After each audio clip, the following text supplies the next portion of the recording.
Hey guys, Phi Donk here. On this podcast episode, I'm going to be joined by a friend of mine, the Bear. We're going to be discussing microtransactions in video games. We're also going to discuss something that Activision is doing that you may not be aware of. If you want to know what that is, stick around. We're getting ready to talk about it right now.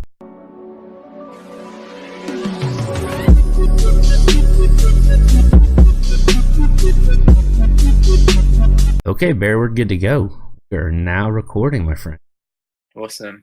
Yeah. So anyways, now what were you just saying? I can't remember. All right. So on the podcast, I told you one of the big things I wanted to do is everybody comes on the podcast has to provide a fun fact. It can be something trivial, something informational, as long as it's within good taste, no politics and no religion. Okay. So what would be your fun fact for today? Let me hear what you got. About 8,000 Americans are injured by musical instruments every year. 8,000 Americans injured by musical instruments a year. That's pretty good. That's pretty good. And I'm pretty sure a lot of Americans have seen American Pie. And I just think, did that movie inspire some of these injuries? You know, I think that's actually a pretty good, well thought out idea there. You know, who plays with flutes, right? You know, I don't know. Yeah. You know, you got band camps, you got flutes. It's possible. You know. At least 1%. I wonder how many injured by tubas though. Got to ask yourself, tubas. Or what's that big one? A bassoon? Is it called a bassoon? The oboe? I don't know. It really is really huge. It's the one that when fat people walk. That's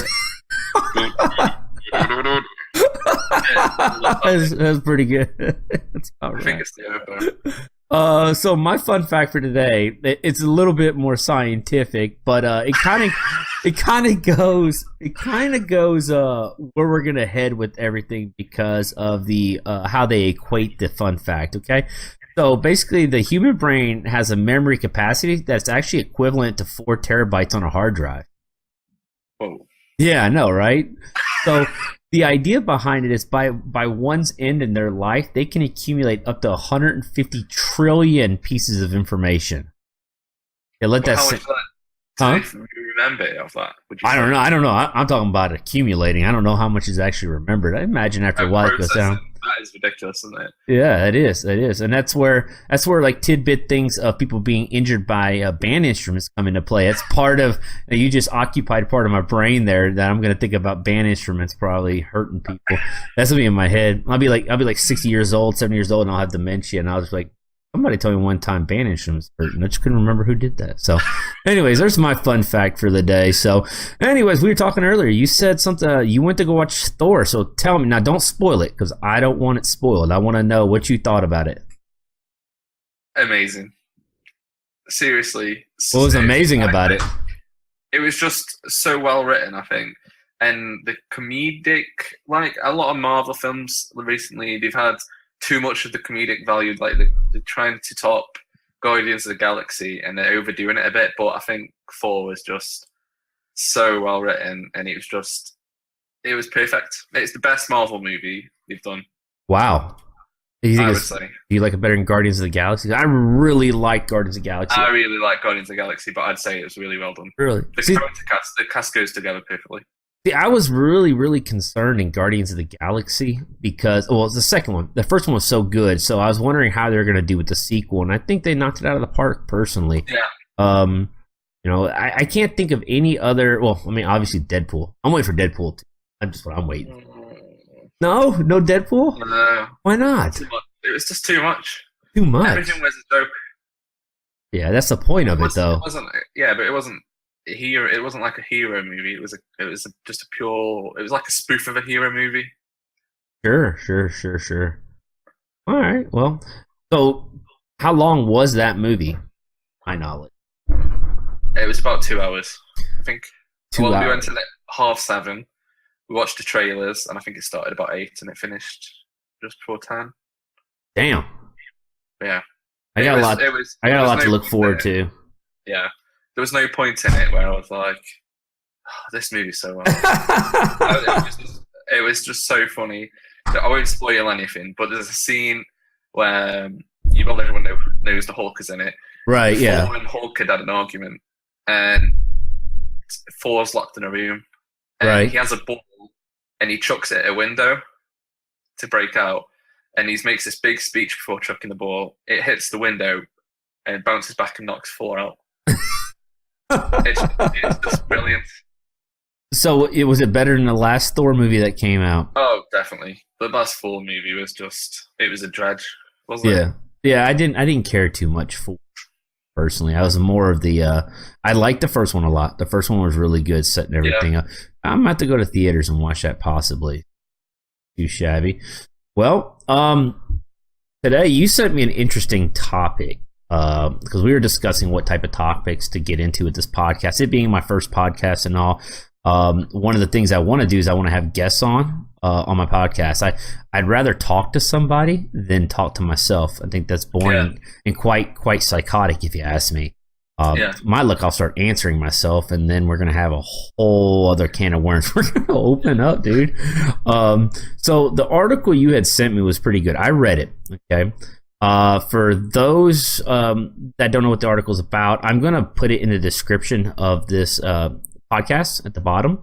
But basically, the article is written in Rolling Stones. It's about Activision researching using matchmaking tricks to sell in-game items. So this kind of goes down to pay for content, in my opinion, give or take. Yeah. It's not necessarily pay to win. Many other games have this. Elder Scrolls Online has the crown crates. PUBG has the what do they call the survivor crates or Okay, so a lot of companies are moving to microtransactions to help supplement the cost of development and such. I have no problem when it comes to cosmetic-related microtransactions.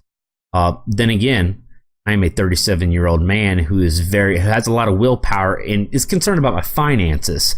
So I'm not going to sit there and buy every new costume, rain jacket, mount for a video game that I can buy. I'm going to buy what I want, and it's my money.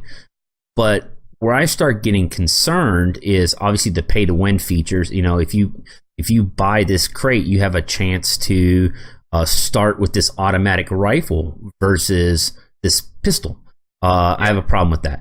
But the way Activision is going about it, if I read it correctly, it appears that it is cosmetic they're researching, but they're targeting lesser experienced players. Yeah. So go ahead. I first heard it from a YouTube channel called Funhouse on their podcast, Dude Soup. Okay. And when I was hearing this, listening to this podcast, it sounded like a conspiracy theory from how they were saying it, because they were saying how it's going to be working is you'll be playing in the game, and if it's Call of Duty, everyone knows that Call of Duty is targeted towards a more younger demographic.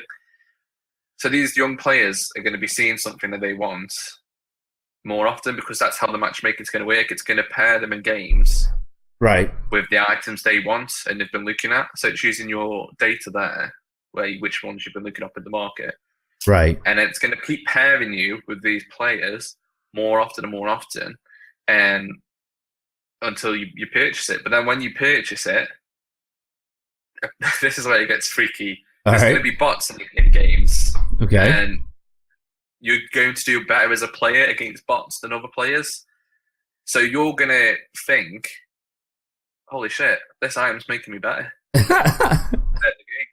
It's crazy, isn't it? Like, So it's going to have a knock-on effect with buying more items. Yeah.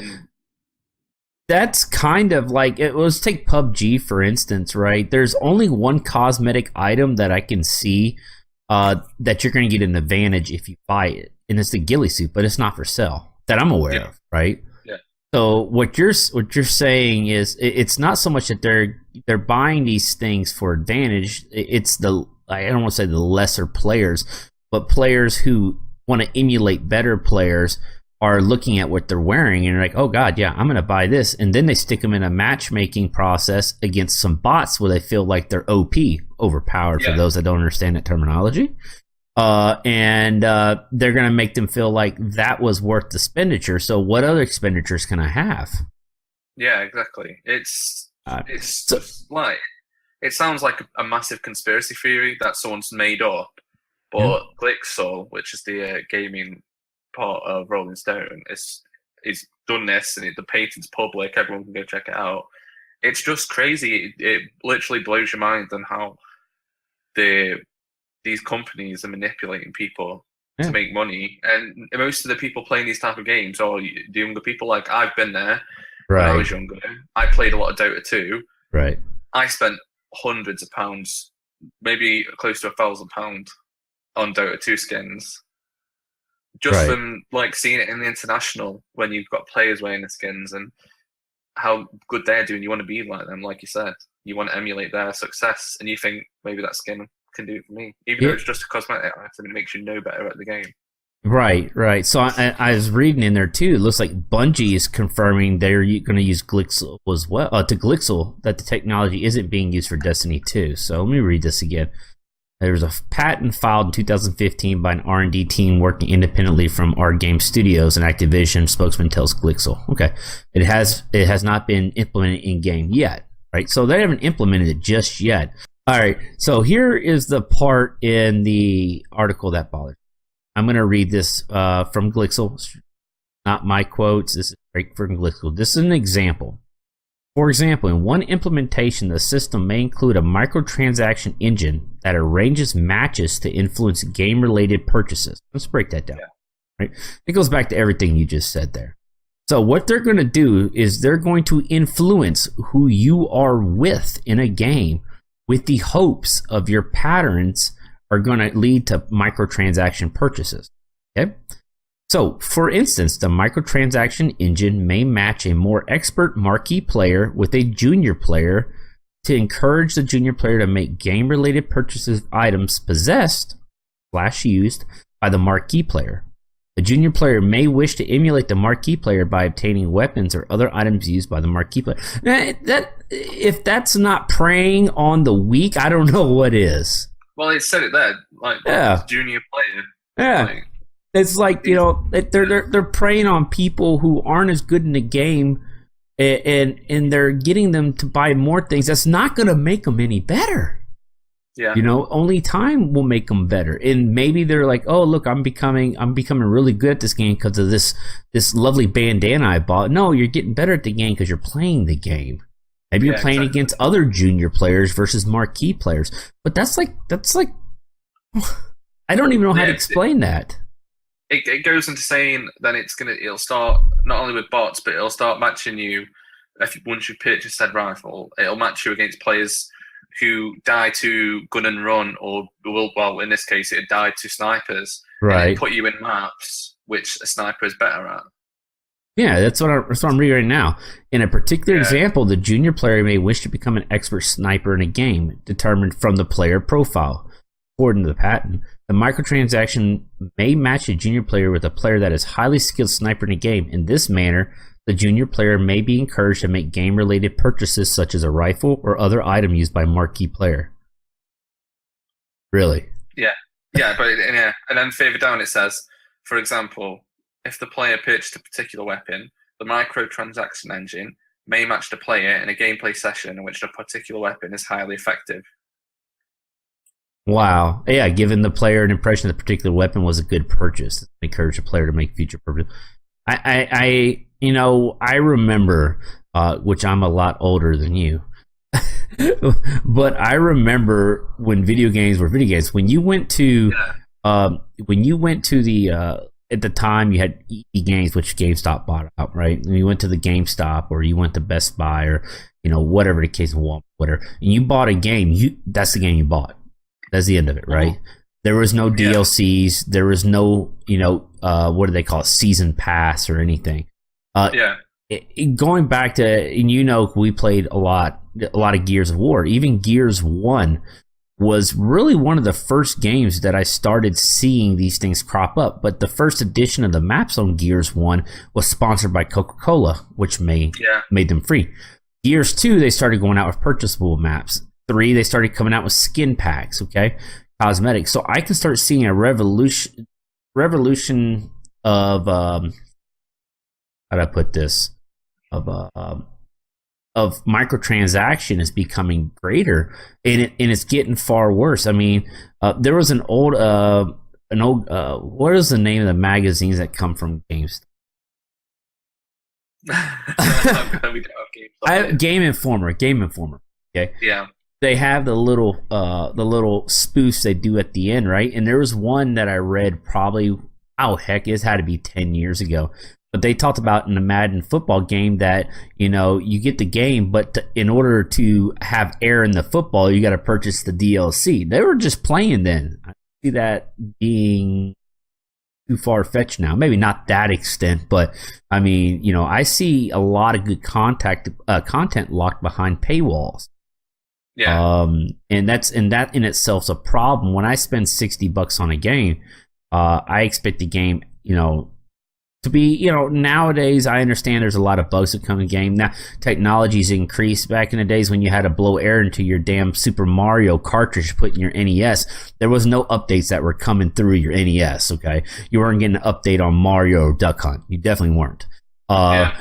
But now we have all the updates that can come bypass through our internet connection, which, that makes it a little nicer. They can push games out a little faster. But when you lock content that is already created behind paywalls, that's an issue. Yeah. It's just so crazy. 'Cause, like, even when I was a kid, you go buy a game like Halo 2, you take it home and you play split screen with your friends. And it'd be so much fun. And I think they're taking it away from what games are supposed to be. Or is it that we're just being nostalgic and it's just evolving into something, or is it evolving into like a monster? Or are we just we're getting older and we don't like this kind of stuff? Yeah, we're not forced to pay for it at the moment, but I think, like you said, games are becoming a lot smaller. Yeah. They're adding that DLC on to make it a full game. Like, all games now seem to be like an early release. Right. Right, there's 50 levels, but when you buy the game, you're only paying for the first 25. You'll get the other 25 levels over the next 2 years, right? Yeah. It's already made, right? So, it's already in the background. It's already got the infrastructure, but they're like, hey, let's milk out a little bit more money. And people nowadays are a little bit more impressionable than, I may have been, when I was that age. I mean, I'm real tight with my money anyways. So I'm not going to sit there and I'm not going to buy, all these extra DLCs and content packs unless I really like it. I mean, the only game I could think of are MMO games. I spend a little bit of money in MMO games, not too much. But, where I see the big problem is definitely in the youth. I see this affecting them a lot and them being targeted. Not to say youths aren't good gameplay, but, you got a 10-year-old or 12-year-old playing Call of Duty or whatever, right? And they see the bear over there running around sniping people left and right, and he's wearing this sweet camo coat, and they're like, "Oh, I need that camo coat." So, hey, mommy, daddy, $10 for this. Sure. The next thing you know, he sees Phi Donk running around with a little P90 and just going crazy out there, right? And I need that hat he's wearing, Yeah. Like, I don't know. I have a huge problem with that. I've never had problems with microtransactions. Maybe because, like you said, we're older and I'm not forced to buy anything. Nobody's going to force me to spend my money. But preying on people that are young is wrong. Yeah. I mean, I've felt it before because I've done it. Like, I'm not going to lie. I've done it on like Dota 2. I've got so many skins on Dota 2. Right. And it was because I was young and I was stupid, but I was living at home and I was working. It wasn't my parents' money, so maybe I could have spent it there. But when I got my own house, you become a lot more mature, don't you? And you realise, holy shit, I can't spend money on that. I've got to pay bills. Yeah. But these kids haven't got that. They don't understand that the parents have to pay bills. Right. So there was a big thing with kids having their parents' credit details, and just buying mobile games, spending thousands of pounds on mobile games, and then the parents are getting the bill for it. Right. That's ridiculous. Yeah. That's one thing I said about Elder Scrolls. It's not a pay to win formula. It's pay for cosmetics, so to speak. The day they start putting pay to win in there, spend 1,500 crowns, you can get this sword that does more damage than any other sword that you can get in the game. Then I got a problem with. I just think ultimately this needs to be looked at. I don't know if anybody's going to do that though. When you're Activision, who can tell you not? Well, in 2013, this was a long time ago in gaming rise. Dota 2 made $80 million just from microtransactions. How many? $80 million. $80 million. Just from microtransactions. That's ridiculous. And that's in 2013. I can't even got a statistic for this year or the years after that. That's nuts. That's for a free-to-play game. Right. Yeah, and it's a lot of the base models are going to that. But see, like games Activision puts out aren't free to play though. Gotta buy the base game. So they suck you for $60 there, and then they come back and they hit you up for another 20 here, 20 there. It's for nothing. It seems like just maps that have already in the game. Yeah. I mean, game was it I was playing? Well, it's Elder Scrolls, right? So, I got into Elder Scrolls when it got released on console. I didn't play it on the PC because I didn't have a good PC. So I waited for it to come out on the console. I was really happy about it. And then over time, I started getting involved in the forums, reading the forums, and I started learning a little bit more. They just released 3 different DLCs. Every one of these DLCs has already been artworked and planned since PC. Well, it's the same with this the mod, isn't it? They released the survival mod for Elder Scrolls.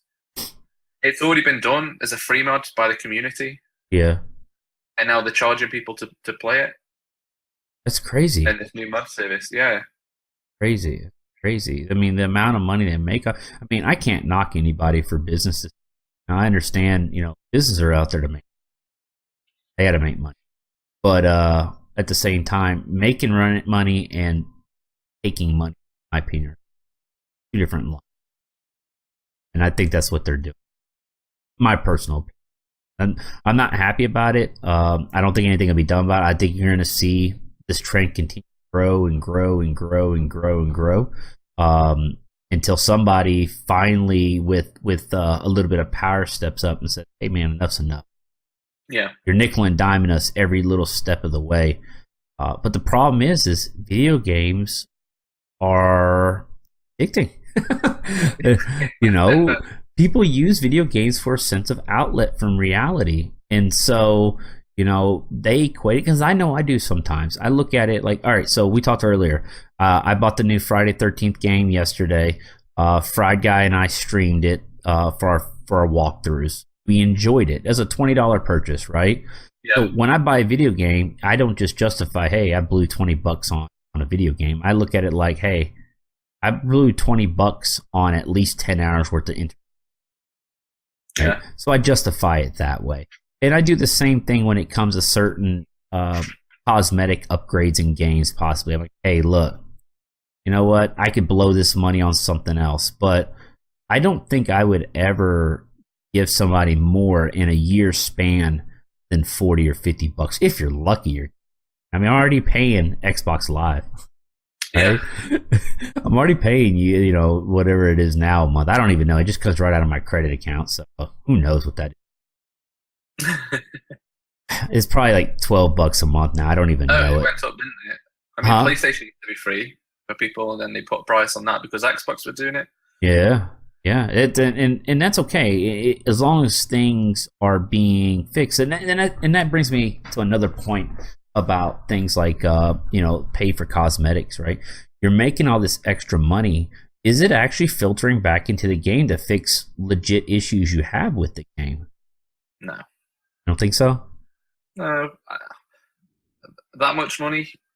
Look at PUBG at the moment. That's making a lot of money right now. Yeah. And it's still got a lot of issues. I mean, for the money it's making, it could have had the issues sorted right. Yeah. a while ago. Right. I mean, the one thing I say about PUBG that the developer himself, very active in like the Reddit forum. He will post. Now they have faltered on some promises, but that's to be expected. Now they do have those pay to win crates. No, not pay to win. I'm sorry, I digress. Please don't there. That's not pay to win. Nobody crucify me for that. The pay for cosmetic crates. And if that's filtered back into the video game, then that's fine. If that goes to pay for resources, servers, I mean, I think PUBG now is using Amazon as their server farm. Amazon's housing all their servers, and we know that's not going to be. And they had an explosion like no one ever predicted. They blew up quick and overnight. And so I can understand the method of adding some pay crates in. I get that, right? But to my understanding now, Battlefront 2 is also doing it. I watched a video not too long ago. A guy there's this huge mob out that's mad about it, that they're adding, and I think they're actually, it might be a pay to win situation. I need to research it more before I speak to that, but it may be a pay to win situation with Battlefront, because it was something about how it would there's certain perks you can buy, or you may get, it may be a roll of a dice, and maybe RNG in the fact that if you got this, then your dexterity went up 5 points or whatever. It's nuts, right? Yeah, it's nuts. I mean, crazy. I mean, I've just brought Shadow of War, which is a single player game, and they've got pretty much pay to win chests in there, because you can get like legendary orcs in your army, right? The chest and like really good armor. It's a fucking single player game. Excuse me swearing. It's just it's okay. No, this is a podcast. Yeah. Like I said, the only things that you have to keep out of here are politics and religion. Right? We don't bring those into Phi Donk's podcast. That don't happen. This is an entertaining podcast. And we are bitching and moaning right now. We really are. But it's something that needs to come to the limelight, that people are just it's gotten so prevalent that it's kind of it's normal now, right? We expect it when a game comes out that, hey, look, there's going to be DLCs I got to pay for. There's got to be this I got to pay for. So now when we go in and buy a $60 game, or we download a $60 game, we don't think we've got everything in the kit and caboodle. We know there's going to be another $20 purchase somewhere down the line. Exactly, yeah. And we sat back and watched it happen. I think my biggest thing out of this whole podcast is the fact that somebody specifically designed an algorithm to target to get them to spend more. Vulnerable people as well. Yes. Junior players. It says in the article. It almost the memes. I'm like, hey, you're not a good enough player, so we think you're going to spend this money. I'm not a good player at all video games. If I jumped on something that, like, I will say Dota, for instance, right? I don't know nothing about it. Just because I jump on there and I suck at the game, your algorithm's going to suck with me, because I'm not going to give you any more. That ain't happening. I'm not going to buy that beautiful headdress for that wonderful wood elf that you have running around, okay? I'm not doing that. It's not me. It's not happening. But there are people that are prone to that. And, the fact that an algorithm was created for that specific thing, that bothers me the most, I believe. Yeah, I'd agree. It is. So, well, dude, I believe that's going to wrap the podcast up. I think about 30 minutes on that one there, Bear. So I want to thank you for joining me. What are we drinking? What we got? We are drinking today Daddy. Shoulder. Ooh, Monkey Shoulder. That whiskey? Scotch. Oh. Scotch. Splendid. It's nice. Fantastic. Don't worry. I've got some bottles when you come over to Europe. All right. Yeah. Looking for that. Looking forward to that. Yeah. I'm tequila. Oh. What kind are we talking? Some margaritas. What kind? I've got some El Blanco. I've got some Hedora. Okay. I can never pronounce it, but I brought it from Mexico. I will. When I come over, I'll bring you a couple bottles of good bourbon. I think you would enjoy some really good bourbon. I've got some Maker's Marking. That's quite nice. That's a bourbon. Yeah, it's not bad. My fun fact for you there: my uncle's property used to back up to Maker's Mark. Really? Yeah. They actually bought all his land. I'm not going to tell you how much they paid him for it, but let's just say he has nothing to worry about in this world at all. Does he want a young husband? I'm not willing to do anything sexual, though. No, nothing sexual. No, just a young husband. I'll dinner with him, I guess. Would you hold his hand and push? What would well, if you I could ask, I guess. I don't think he'd take too kind to it, but we'll figure it out. So, well, Bear, I appreciate you joining me tonight for the podcast, man. You are the first guest on. Down the line, we're gonna have plenty more of these. I'm gonna do one a week. You can join as many times as you want. Every time we do these, there's going to be different topics we're going to discuss. This one was kind of a bitching topic. I promise the next one won't be so much a bitching topic. It'll probably be a pretty fun topic. Typically, I want to do 2 to 3 topics every time we talk. This one just happened to be a longer topic that we hit on. We can do Trump's foreign policy next week. Really? No, we're not doing that. I appreciate you joining me, buddy, and for everybody watching, thank you for watching, and see you next week.